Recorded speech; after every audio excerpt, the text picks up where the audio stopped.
Okay, so emmet show abbreviation suggestions. Shows possible emmet abbreviations as suggestions. It's not applicable in style sheets or when emmet show expanded abbreviation is set to never.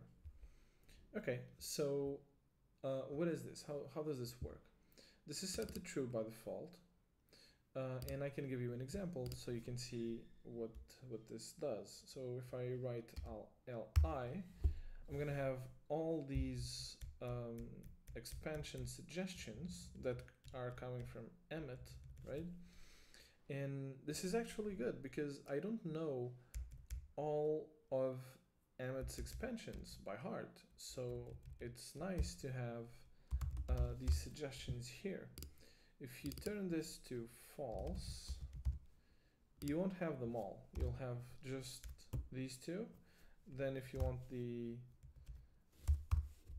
link, I mean, just go for link.